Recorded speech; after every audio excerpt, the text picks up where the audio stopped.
são derramadas a cada instante. Há sempre um novo milagre para acontecer. Louvado seja nosso Senhor Jesus Cristo, meu irmão, minha irmã.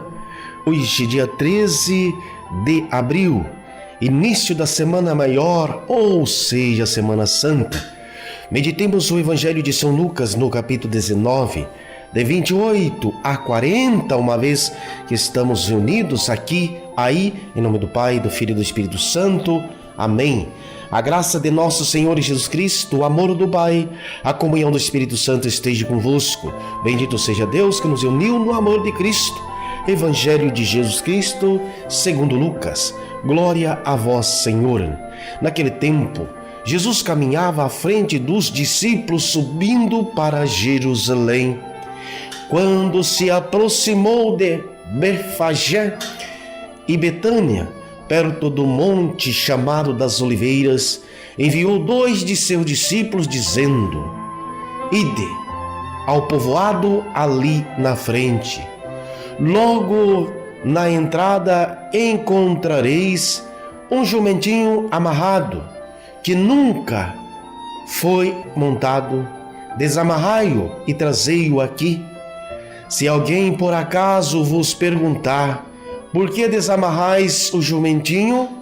Respondereis assim: o Senhor precisa dele.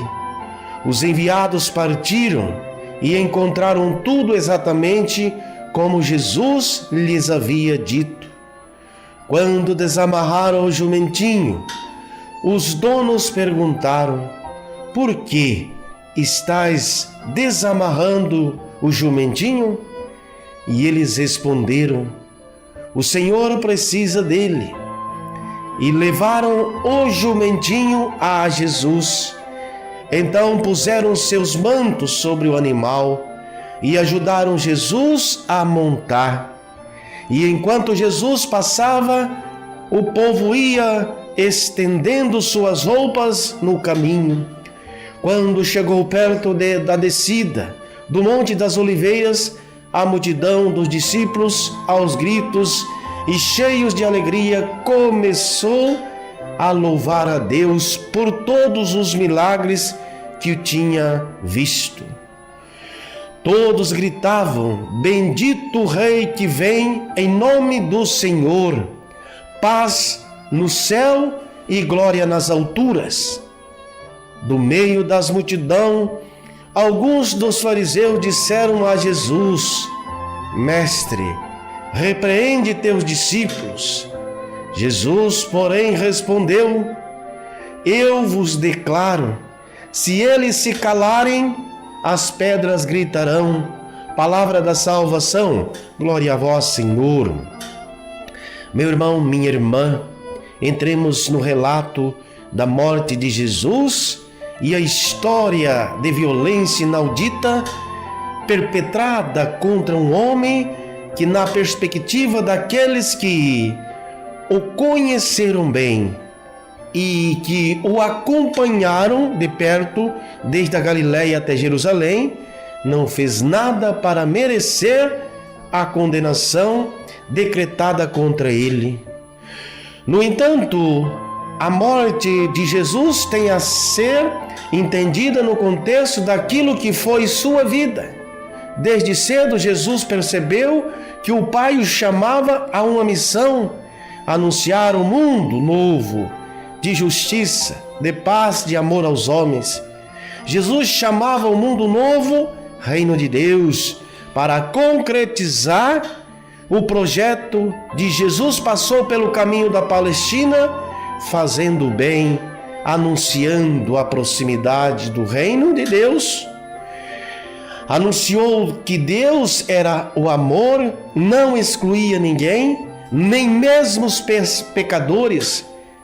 Ensinou que os leprosos, paralíticos, cegos, os marginalizados não eram amaldiçoados por Deus. Ensinou que eram os pobres, os excluídos, preferidos de Deus, e aqueles que tinham um coração mais disponível para acolher o reino. E enviou os ricos os poderosos, os prepotentes, os instalados de um egoísmo, de orgulho, autossuficiência, e o fechamento só podiam conduzir à morte, o egoísmo. O projeto libertador de Jesus entrou em choque com a era inevitável, como a admoesta, o egoísmo, a da má vontade, da opressão que dominava o mundo com os seus modos políticos e outras coisas mais.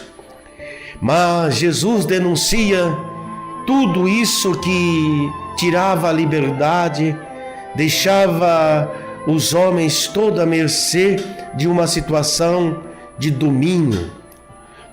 E não assim opinou pelos privilegiados, mas privilegiados para Jesus eram todos aqueles que na ideologia, na mentalidade, na liturgia ritual seriam excluídos. Assim, a morte de Jesus é consequência lógica do anúncio do reino, que resultou das tensões, das resistências e da proposta do reino, que provocou entre os que dominavam todo à mercê do mundo.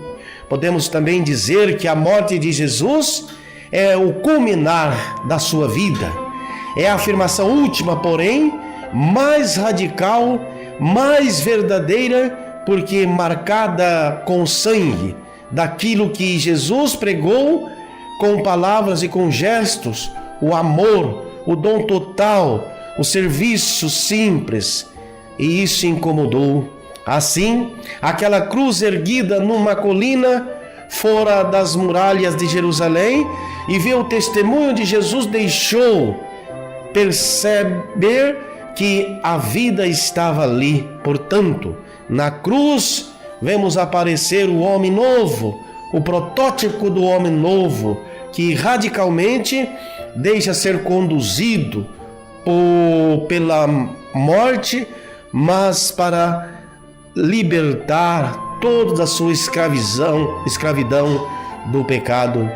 Assim, a cruz é o instrumento vil do sofrimento e da morte, torna assim uma fonte de vida, fonte de esperança. E como peregrino desta esperança, neste ano de oração, vamos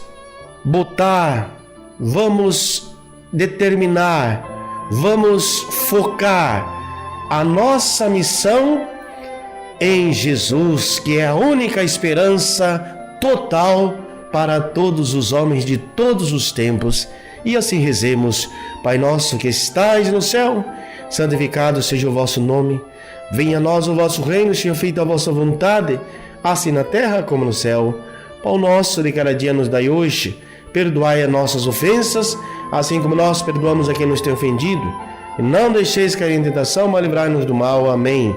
Santo anjo do Senhor, meu zeloso e guardador, se a ti me confiou a piedade divina, sempre me rege, me guarde, me governe, me ilumine. Amém.